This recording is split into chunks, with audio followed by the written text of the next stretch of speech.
On va commencer par son numéro. On va donc parler de son numéro. Vous savez que Vince Carter il porte le numéro 15. Il faut savoir que Vince Carter, au début de sa carrière, il souhaitait porter le numéro 23 comme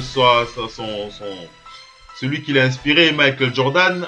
Mais il faut dire que ses parents lui avaient donc conseillé à l'époque que pour forger son propre destin et afin de ne pas être toujours comparé à MJ en permanence, il fallait qu'il choisisse un autre numéro. Donc c'est comme ça que Vince Carter décide de porter le 15. Il a notamment précisé que le 15, vous avez le 5 plus 1, ça fait 6. Et vous savez que le 6 a notamment été porté par le docteur Julius Erving. Julius Erving qui est aussi l'une des idoles de Vince Carter. Notamment, on sait que le 23 a beaucoup influencé MJ, mais il faut savoir que Julius Erving a été aussi l'une des stars qui ont façonné qui ont inspiré le jeu de Vince Carter, notamment dans sa façon d'attaquer l'anneau avec la violence qu'on lui connaissait dans les années 2000.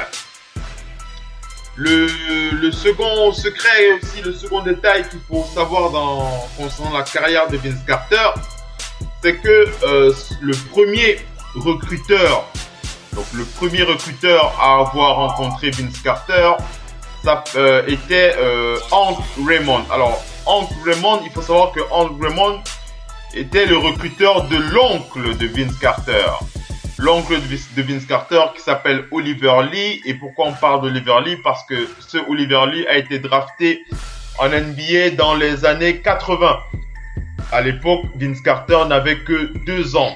Malheureusement pour Oliver Lee, il n'a pas pu avoir une grande carrière en NBA. Il a notamment laissé, je pense même pas qu'il a fait 2 ans en NBA. Il a laissé la NBA pour repartir en Floride du côté de Daytona Beach, où il a décidé d'encadrer les jeunes sur les playgrounds. Donc voilà, c'était juste pour préciser. Donc le premier recruteur à avoir mis l'œil sur Vince Carter est notamment celui qui avait repéré son oncle. Alors, il faut savoir que avant que Vince Carter n'aille à l'université, il avait déjà reçu plus d'une 50aine de propositions de bourse.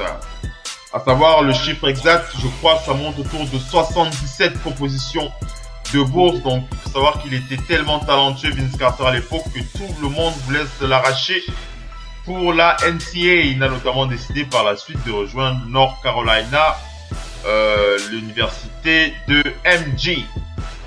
Alors, il faut savoir que pendant l'été 95, Vince Carter avait signé un contrat. Il avait signé un contrat avec sa mère. Alors, pourquoi signer un contrat avec sa propre mère?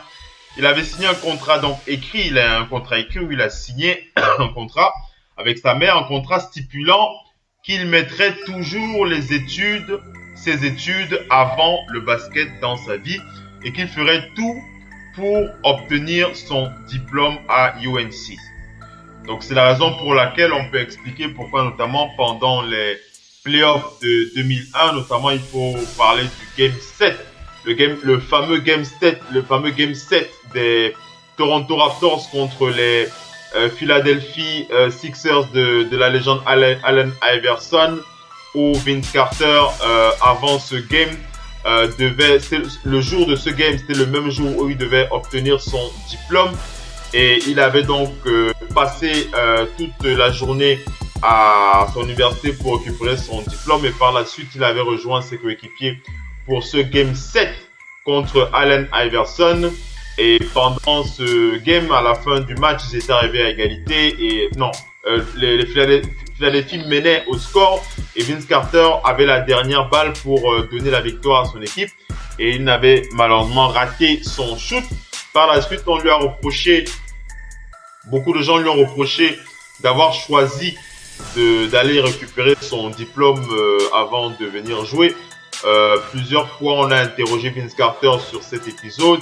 Et il a notamment spécifié que si c'était à refaire, il l'aurait refait de la même façon. Vie de Vince Carter, il faut savoir que après son année freshman, il faut savoir que MJ avait invité Vince Carter à venir travailler avec lui dans son camp d'été de basket au courant de la même année. Donc il avait bossé avec MJ. Et le dernier point sur ce dossier Vince Carter, c'est que il faut savoir que Vince Carter au collège avait un cahier spécial. Il avait un cahier où il inscrivait tous ses dunks, ainsi qu'une liste. Une liste précise où il marquait le nom de tous les adversaires sur qui il devait dunker. Non seulement ce cahier était présent dans ses années collège, mais il est resté actif encore pendant sa carrière NBA, notamment durant la dernière grande interview qu'il a donnée à la télé, notamment avec, je crois que c'était Steve Smith, si je ne dis pas de bêtises. Il lui a précisé que ce cahier, il avait toujours et qu'il inscrivait toujours le nom des adversaires sur qui il devait slammer. Donc vraiment, il faut savoir que Vince Carter était vraiment quelqu'un d'assez spécial au niveau du dunk. Voilà pour le dernier épisode sur le dossier spécial Vince Carter, ou comment entrer dans la légende du plus grand dunker de tous les temps en NBA. Ah mon Pao, ça fait plaisir hein, quand on attaque des dossiers comme ça. Ça permet aux jeunes d'en apprendre plus. Tu vois, ça fait plaisir parce qu'en fait, tu vois, certains jeunes qui n'ont pas connu les dunkers. Vous êtes bien sur Radio Hors Parquet. La radio qui vous parle de NBA, la radio qui vous écoute. Basketball, c'est mieux à la radio.